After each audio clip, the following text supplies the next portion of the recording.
Neil Hamilton. Well, blessed are those who expect nothing, for they shall not be disappointed. I didn't expect to hear any new arguments today from the Remain fanatics who have given rise to the debate. We had an eloquent threnody from David Melding, which I found very affecting, and an interesting constitutional disquisition from Hevin David. But otherwise, we've gone round the same course that we have many, many times before. And so what this Assembly has been doing today is perhaps what it does best, certainly in relation to Brexit, is to posture impotently and polish its anti-democratic credentials. The plain fact of the matter is that 53% of the people of Wales voted to leave the European Union without qualification in 2016, but 100% of Labour members, Plaid Cymru members and the sole Liberal Democrat, of course, are Remainers. There is a disconnect between the people and this Assembly, as indeed there is at Westminster. The leader of Plaid Cymru, I thought, undermined his own argument by the ridiculous hyperbole in which he indulged, comparing Boris Johnson to Oswald Mosley, etc. He talked about Boris Johnson's contempt for democracy. I think the greater contempt is the contempt of his party and of the Labour Party for the decision of the British people, which was quite unambiguous 3 years ago, or now more than 3 years ago. And it is certainly quixotic to accuse the Prime Minister of being a dictator when he has said that he wants a general election to resolve this impasse. Dictators are not normally found calling for elections which they themselves might well lose.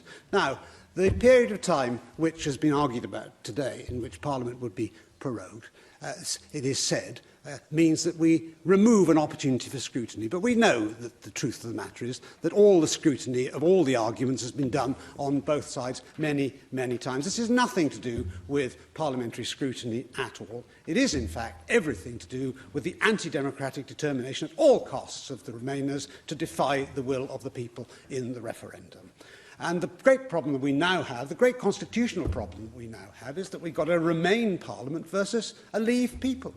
And this Assembly is even more of a Remain Parliament against a Leave people, because Wales, just as England, voted by 53% to leave. But in this place, the Remain majority is even greater than it is at Westminster.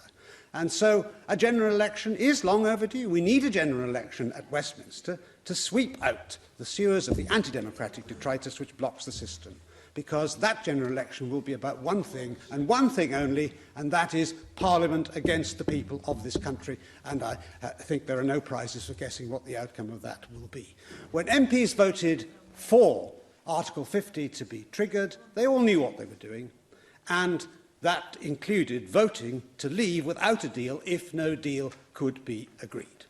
Now, I think a deal might have been agreed if we had a government with a credible negotiating position.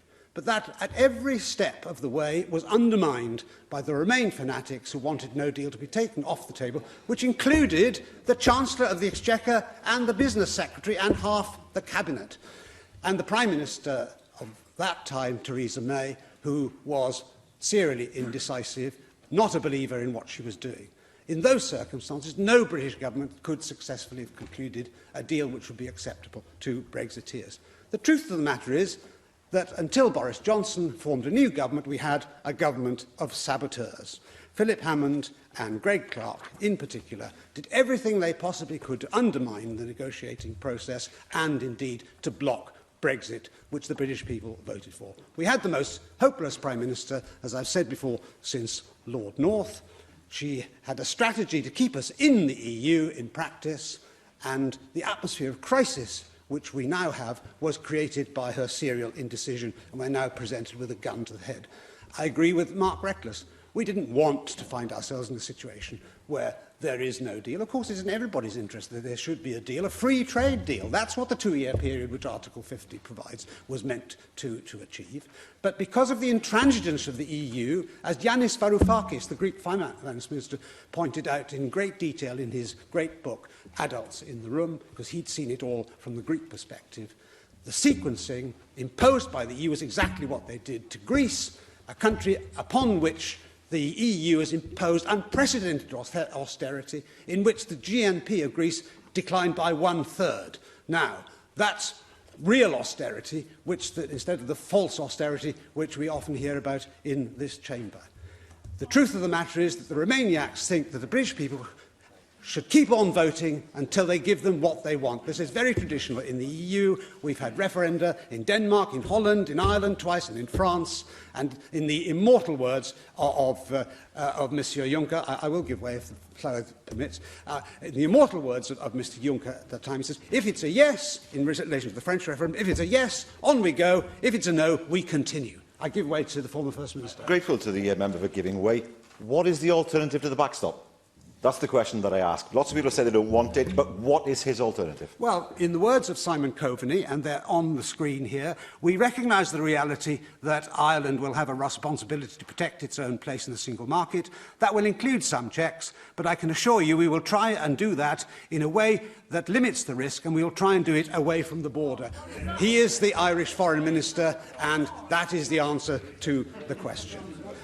I am shocked, actually, that Plaid Cymru still calls itself a nationalist party, in spite of what Rhina Bioroth has just said. In fact, they are a regionalist surrender party. Their idea of nationalism is to transfer more and more power away, not just from Cardiff, but even away from Westminster to Brussels, and hand it to a technocratic elite who we can't even name, let alone vote for and vote out if we don't like what they do. So they're the very opposite of a nationalist party, actually. They are merely regional separatists and an apology for a national party.